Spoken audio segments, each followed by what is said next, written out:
오늘 본문의 말씀을 통해서 절망이 가져온 희망, 절망이 가져온 희망이라고 하는 제목으로 주신 말씀 나누도록 하겠습니다.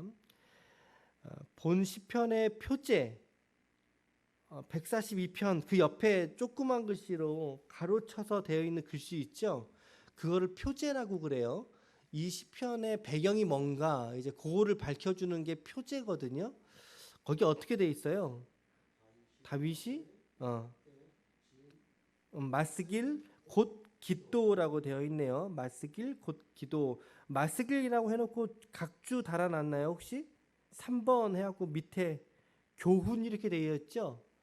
예, 되어 있는 책이 있을 수도 있고 없을 수도 있는데 다윗이 굴에 있을 때 지은 마스길 해서 각주 3번 교훈이라고 저는 밑에 돼 있고 그리고 곧 기도 이렇게 돼 있어요. 그러니까 다윗의 기도인 거죠. 다윗의 기도인데 어디에 있을 때 지었다 그래요?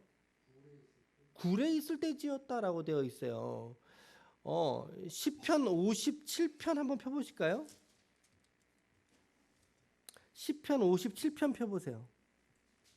시편 57편에 보면 거기에 또 표제가 있지요. 표제가 뭐라고 되어 있어요? 시편 57편.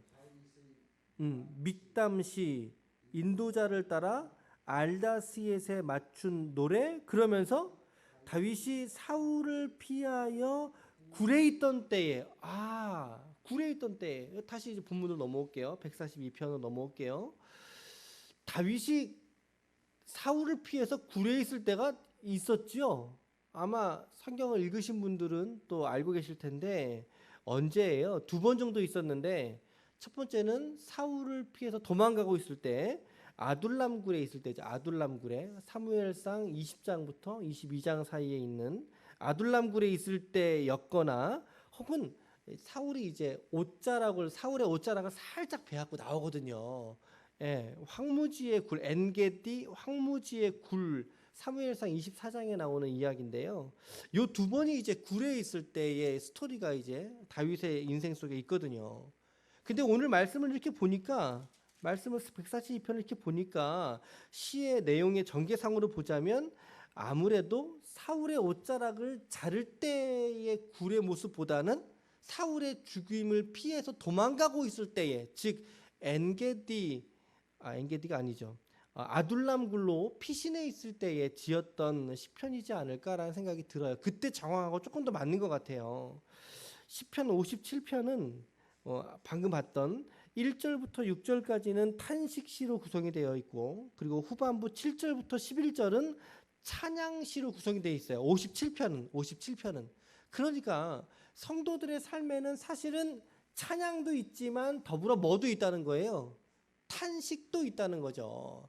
먼저는 탄식이 더 있을 거예요. 분명히 탄식이 있고 하지만 그러한 탄식 이후에 그 성도가 믿음을 결단하게 돼서 하나님께 무엇하게 된다? 찬양하게 되는 인생이 된다. 일반적인 시편의 전개 방식이 이렇게 되어져 있습니다. 탄식시가 앞에는 절망했다가 자신의 삶을 보면서 또 낙심했다가 그러나 그러함에도 불구하고 하나님을 찬양하는 시를 결론 내거든요. 근데 오늘 말씀 보세요. 오늘 142편 보시면 다윗이 굴에 있을 때 지은 기도라고 되어 있으니까 아마도 시편 57편을 기록했을 때의 이 굴에 있을 때 함께 지었던 기도가 이제 구전으로 내려오다가 이제 문서로 정리가 되지 않았을까라는 생각을 해보게 되는데 57편은 찬양시로 마무리를 하고 있다면 오늘 142편은 그렇게 하나님을 찬양하는 시로 끝나고 있나요? 그러지는 않죠. 하나님을 막 찬양하고 경배하고 높이는 어조로 끝나고 있지는 않아요.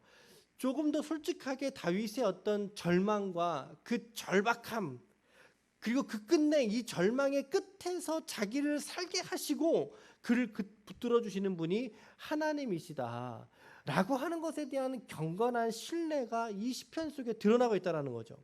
그러니까 이 시편을 142편을 한 문장으로 요약한다면 저는 오늘 제목으로 이제 요약을 한 거예요.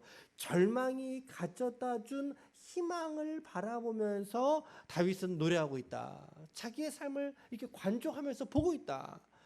절망이 희망을 가져왔다. 역설적인 표현이기도 합니다만 그러나 맞는 얘기죠. 맞는 얘기입니다. 오늘 다윗이 경험하고 있던 그 절망이 있었기에 비로소 다윗은 눈을 들어서 자기의 존재를 더 선명하게 볼 수 있었고 그리고 자기 자신을 바라보게 되자 결국에는 하나님의 주권을 인정하고 하나님만이 자신의 희망이라고 하는 사실을 고백하게 되더라는 것이죠. 절망이 희망이 되기까지 다윗에게는 어떤 모습이 있었습니까? 첫 번째로는요, 억울함을 호소하는 기도가 있었습니다. 호소하는, 토해내는 기도가 있었다는 거죠. 1절부터 3절을 같이 읽어볼게요. 시작. 내가 소리내어 여호와께 부르짖으며 소리내어 여호와께 간구하는도다. 내가 내 원통함을 그의 앞에 토로하며 내 우환을 그의 앞에 진술하는도다. 내 영이 내 속에서 상할 때에도 주께서 내 길을 아셨나이다. 내가 가는 길에 그들이 나를 잡으려고 올무를 숨겼나이다. 어떤 의미입니까?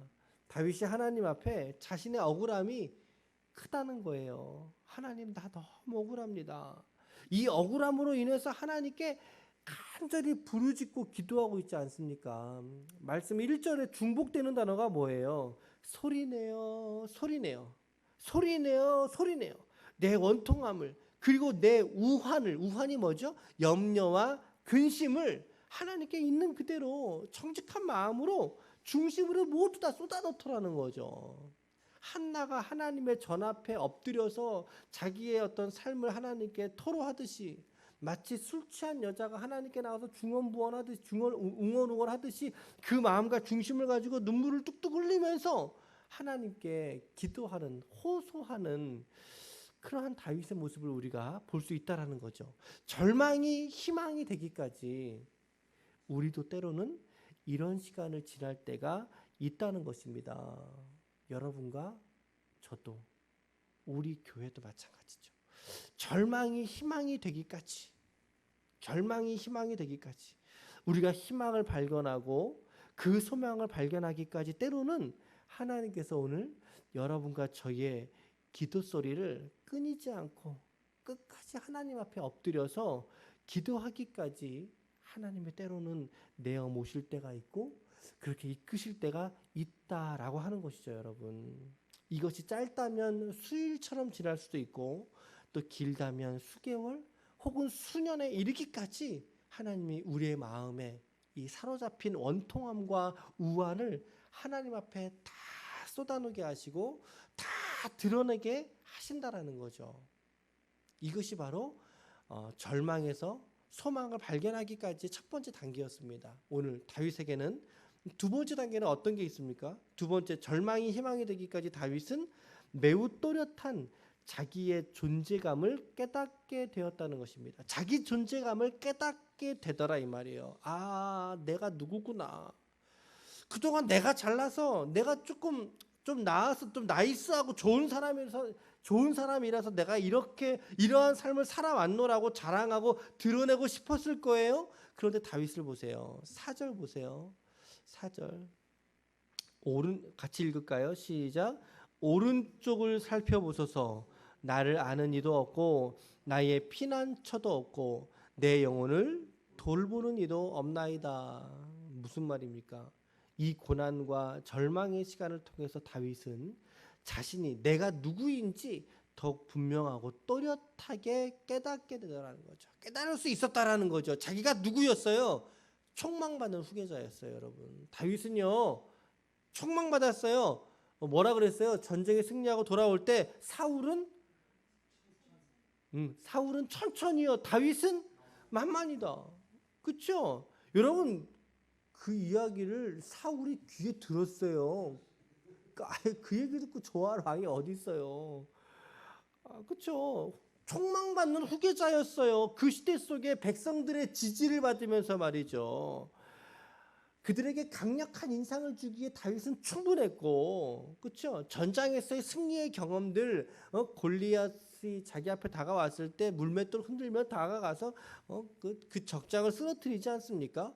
정말 그 시대 속에서 정말 박수받고 이렇게 추앙받고 사울보다 더욱더 그를 높이기에 충분하지 않았느냐는 거죠. 근데 오늘 보세요. 다윗 보세요. 도망자 신세로 전락하게 되고 쫓기게 되고 말이죠. 언제 죽을지 모르는 신세로 전락하게 되니까 그의 곁에 누가 있던가요? 누가 있었나요? 물론 이제 아둘람 굴에서 이제 예루살렘으로 가서 물을 떠온 자기의 신복도 있을 테고 몇몇이 쫓아다녔지요. 하지만 성경은 말합니다. 그들이 도망자였고 그들이 전과자였고 그들에게 어떤 성품도 들어온 사람이었고 이런 사람들이 이제 그를 쫓았다라고 말하잖아요. 성경에서. 오늘 다윗 보세요. 그의 주변에 아무도 없다고 다윗은 고백합니다. 아무도 없었습니다. 하나님 제 오른쪽을 보세요. 왼쪽이 아니라 오른쪽이라고 말하네요. 오른쪽이 뭐니까? 자기의 의지할 힘이 있는 게 오른쪽이라는 그런 뜻이에요. 오른쪽이. 주님 제 오른쪽 보세요. 아무도 없나이다. 자기 실존을 깨닫는 거예요. 아무도 없구나. 여기도 많이 없죠. 괜찮아요. 아무도 없구나. 없어요 주님. 저 피난처도 없어요. 나 굴에 지금 숨어 있어요 주님. 그리고 내 이 비천한 영혼을 돌아보는 이도 없습니다. 라고 하는 자기 실존과 존재를 깨닫게 되더라는 거죠. 깨닫게 되더라는 거죠. 그래서 무엇이라고 하나님께 고백합니까? 5절에 보면 여호와여 내가 주께 부르짖어 말하기를 주는 나의 피난처시요 살아있는 사람들의 땅에서 이 땅에서 나의 분깃이라고 하지 않으셨습니까 하나님? 다윗은 바로 여호와가 나의 피난처시고 이 땅에서 내가 분깃으로 누릴 수 있는 것은 바로 하나님이십니다. 이 나라와 이 왕조도 내가 누릴 분깃이 아니라는 거죠. 여호와 하나님 당신만이 나의 분깃입니다. 이 땅의 삶에서. 그러므로 세 번째로 절망이 바로 희망이라는 것을 다윗은 이제 깨닫게 되는 것이죠. 정말 깨닫게 되는 거죠. 절망이라고 하는 것은 그의 삶의 형편을 말하는 거죠. 그의 삶의 상황들, 여건들, 그를 둘러싸고 있는 모든 연약한 것들을 말한다면 희망은 그러한 절망의 땅에서도 완전한 돌보심과 회복을 주시는 분이 바로 하나님이시군요 라고 하는 것을 깨닫게 되는 것이 그가 깨달았던 희망의 본질이었다는 사실입니다. 여러분, 오늘 우리에게도 동일하게 적용할 수 있겠죠. 여러분들의 삶에도 적용할 수 있겠죠. 우리의 교회에도 적용할 수 있을 거예요. 예. 그래서 6절과 7절 같이 읽어볼게요. 시작. 나의 부르짖음을 들으소서. 나는 심히 비천하니이다. 나를 핍박하는 자들에게서 나를 건지소서. 그들은 나보다 강하니이다. 내 영혼을 옥에서 이끌어내사 주의 이름을 감사하게 하소서. 주께서 나에게 갚아주시리니 의인들이 나를 두리리이다. 아멘. 주의 이름을 감사하게 하소서. 그의 삶의 형편과 상황에서도 지금 굴에 쫓겨다니는 그 상황에서도 하나님께 감사하게 달라고 기도하고 있죠. 그러면서 누가 갚아주신다고 말하죠? 그렇죠. 주께서 갚아주신다. 주께서 갚아주신다. 잊지 마십시오. 내 자식이 갚아주는 거 아니에요. 내 부모가 갚아주는 게 아니라 내 친한 친구, 동료, 벗이 갚아주는 게 아니라 주님이 갚아주신다고요. 주님이 우리에게 갚아주신다는 거죠. 내가 이 땅에서 당하는 많은 고난과 믿음으로 인한 핍박이 있을 때 있지요. 그런데 그 눈물을 닦으시고 우리를 끝까지 붙들어 주시는 분이 오직 한 분, 바로 하나님 아버지께 없다는 것입니다. 하나님 아버지께 없다는 것입니다. 이것이 그가 발견한 희망이었고 이것이 우리가 발견해야 될 희망이죠. 여러분, 사람 바라보지 마십시오. 예, 상황 바라보지 마십시오. 여건 바라보지 마십시오. 우리를 오늘 살게 하시고 붙들어 주시는 하나님 바라볼 수 있기를 축복합니다. 이것이 우리가 흔들어야 될 깃발 아닙니까? 이것이 오늘 여러분과 저의 믿음이 되시기를 축원합니다. 어떤 설교자는 그래서 오늘 본문의 말씀을 가지고 동굴 속에서도 하늘을 보다, 이렇게 설교하셨더라고요. 동굴 속에서도 하늘을 보다. 아멘. 오늘 여러분들의 삶에서도 하늘을 보시길 축복합니다. 아멘. 이번 주간에 주일날 갔다 왔잖아요. 그 교회 설립 예배 갔다 왔는데요.